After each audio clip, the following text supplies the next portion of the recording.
Hey fam! So today is the day we're going to talk about religion, which I assume you already know if you clicked on this video. Yeah.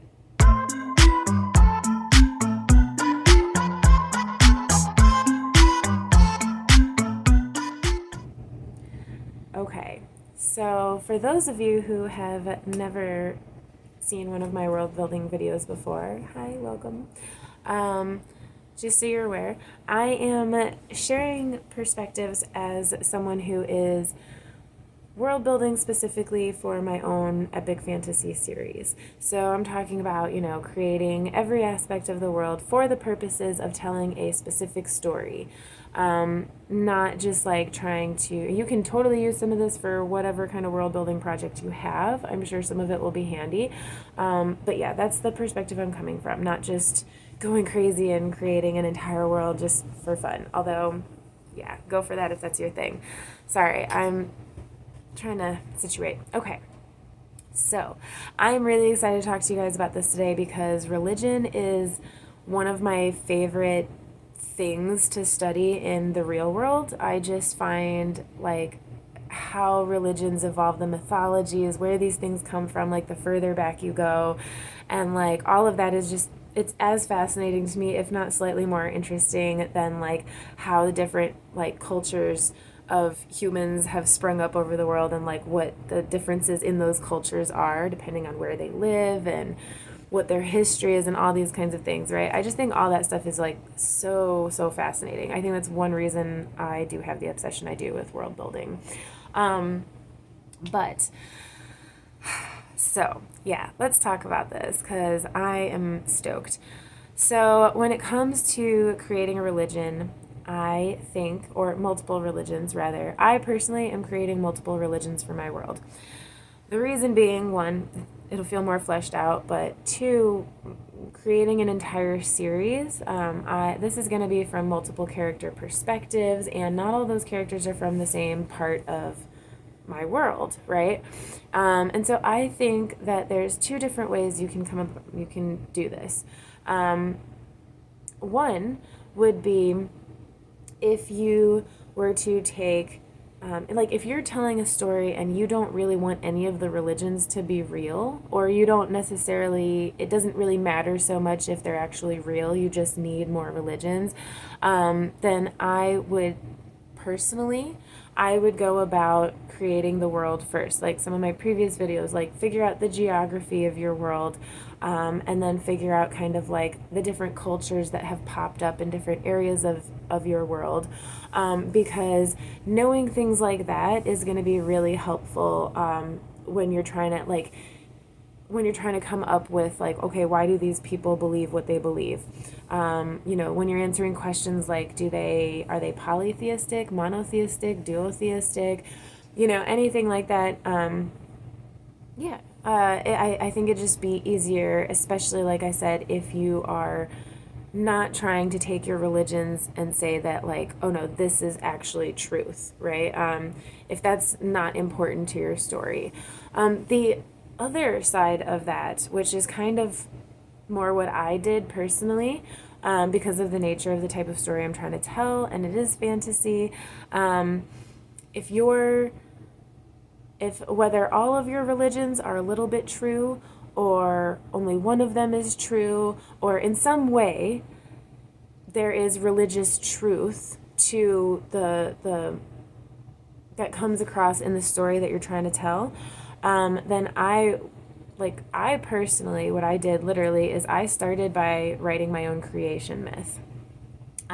Before I had even created a map for my world, I started with my own creation myth.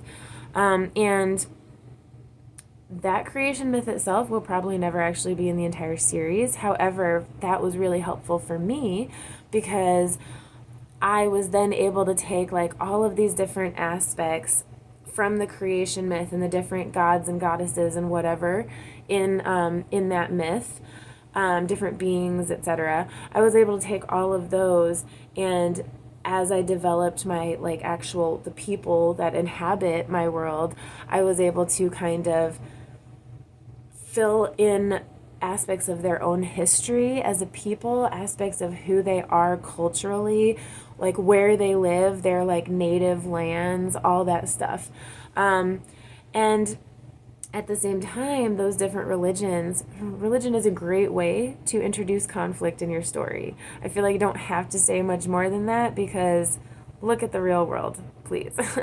But like I've said before, when you're creating your own world, like look at real world history. It's inspiring, and that doesn't necessarily mean like always in a positive way, but it's inspiring as in it can get the mental juices going, right? The creative juices.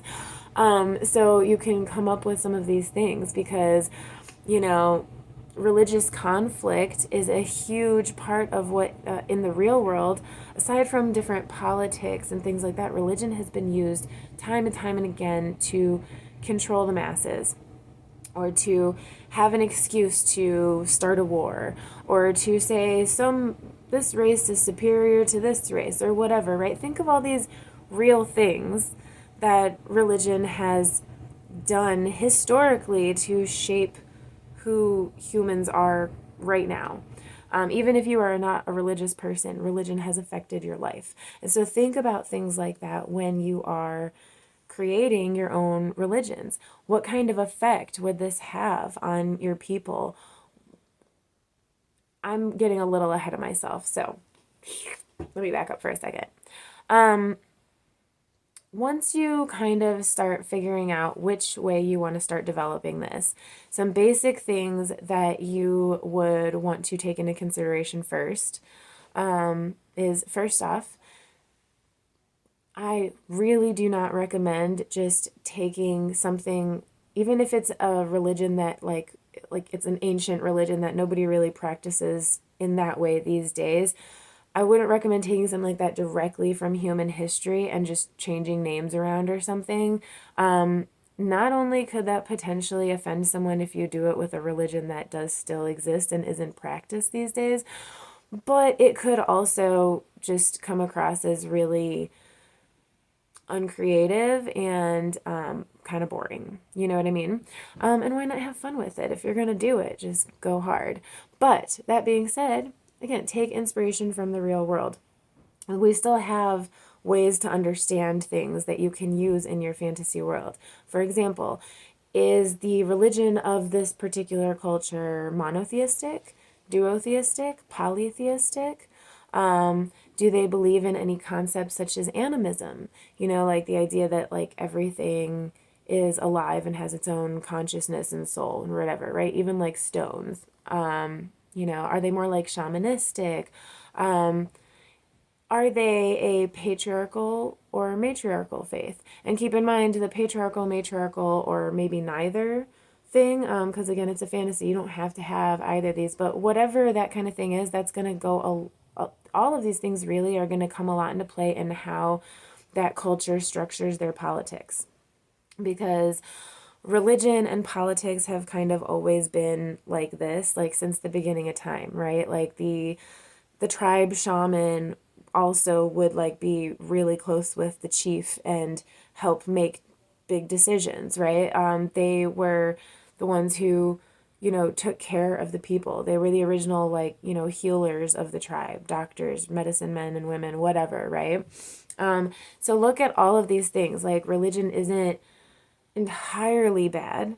I personally do think that organized religion is where a lot of the conflict stuff can come in, and I am not trying to have a religious debate on this video, okay? To make that clear, I am just trying to be as, this is how the real world is. Get the juices flowing for you so you can maybe have some inspiration creating your own stuff, right? But yeah, this is just my own opinions. So, but yeah, take some of those things into consideration. How is religion and politics going to coincide in your world between your different cultures, etc., right? And when you figure that out, like figure out what is like the structure of your organization, of your religious organization, right? Like how, you know, you have the Pope and then you have like, I don't know, I'm not Catholic, like bishops and archbishop. I don't know. You know what I'm saying though? That like hierarchy. In a more pagan system, there might be a high priest or a high priestess, or a high person. I don't know. For like a non-binary, like I don't know. I think that'd be kind of cool. And then like, you know, have the priests and priestesses lower them, and then like, you know, the acolytes, and you know what I'm saying? Like figure out what is that structure. If you want to come up with new words for those things, totally do that. It would make it even more immersive. You know, kind of how George Martin has like septons and septas, and they, you know, live in the sept, right? Like all this kind of stuff. Like, but it makes sense and it's logical, and it has, and it makes it just feel that much more like a real type of thing. So some things that you might also take into consideration while creating this, whether it's monotheistic, polytheistic, whatever, what kinds of gods and goddesses do they pray to, if they're even praying to gods and goddesses, and how you might figure that out. Well, what's sacred to them? Why is that sacred? You know, like maybe this is, you know, maybe it's a type of food that they grow, and you know that food is not only what feeds them as a nation, but it's also their main trading source. So it's really like everything to them. So that's a very sacred thing, right? So maybe they have a goddess of that particular herb, and she is the city's like primary deity. Even if they believe in other ones, she's the main one, right? So like figuring out things like that, like, you know, what do they value? What is idealized in that culture? Looking at those kinds of things and answering those questions not only will help you flesh out your entire culture as a whole, but it'll also help you, you know, just like figure out like, where are these people coming from? You know, like why would they have these beliefs? It's not just like a fun experiment. It's going to just like make your world so much more like, so much more juicy and delicious. So, okay. Oh, something else to take into consideration, again, kind of going back to like how much control religion can and has historically had, over different cultures and the politics and everything. Um, does that religion predominantly seem to rule through fear? Or really, I'm sorry, not rule, I guess, but like, are they able to convert people more through fear or through love? Both of those are equally strong, because obviously if you scare the crap out of somebody, then unless you believe this and do these things, then this horrible thing is going to happen. I mean, hello, like look what's happened. That's been going on for a few thousand years now. It's been working pretty well for certain people. So fear is powerful, powerful, but so is love. So if, you know, if we think about back in the day when Christianity was starting to take over like pagan Europe, right? And Christianity was spreading out and being, you know, there was like a lot of forceful conversion going on. If we look at historically what was going on there, well, like the Christians would come through and build Christian monasteries and churches over old pagan temples or sacred groves or places that were of the old faiths, right? And why were things like that happening?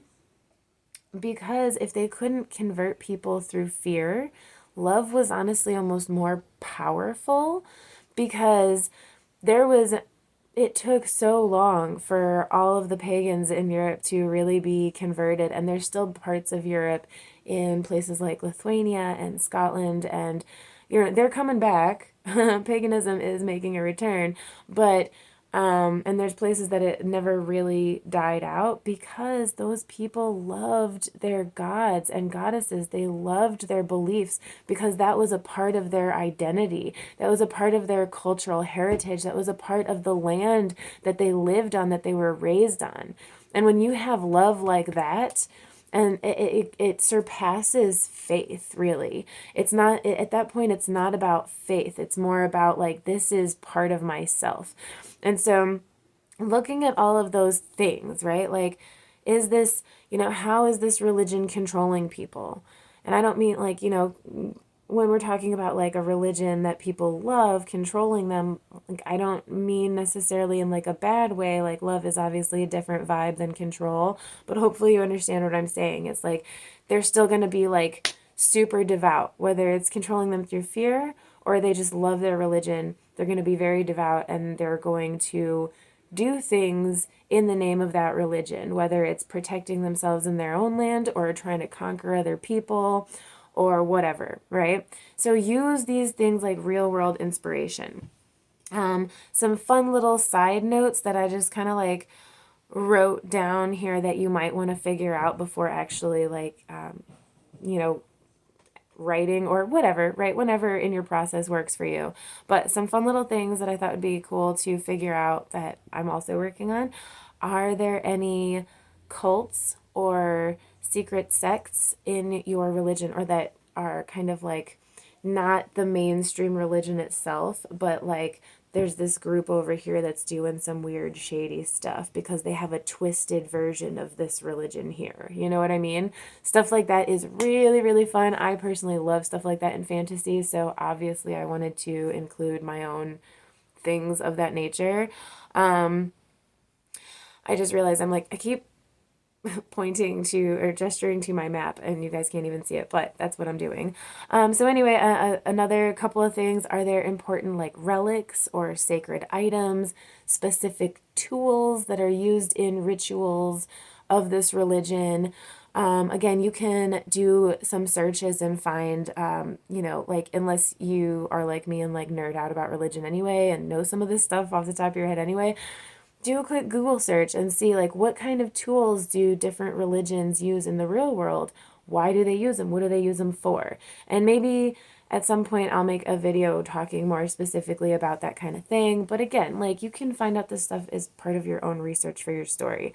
But and then the one more little bonus thing that I'm doing that I think would be really fun is excuse me. I am creating, for all of the religions in my world, I am creating example rituals of what either like a service, like whether we're thinking like something more like a church service kind of vibe, or like a ritual that might happen in that religion, or you know, even just like a personal prayer. What would things like that look like for your fantasy religion? Finding a few little things like that, it just goes that one extra step into making the religion you've created feel very real and feel very old, because it just gives that extra bit of detail, right?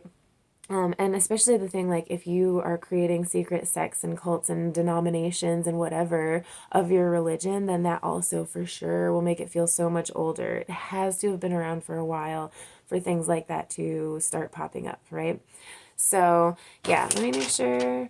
Okay, I went through all of the notes that I wrote down for this, but like I said, this is a really big topic. It's probably something I will talk about again in the future at some point.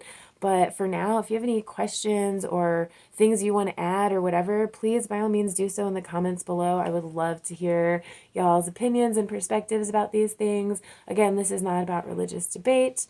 This is just like taking from real world history and playing with it for your own fantasy world, and making it something entirely new and entirely your own.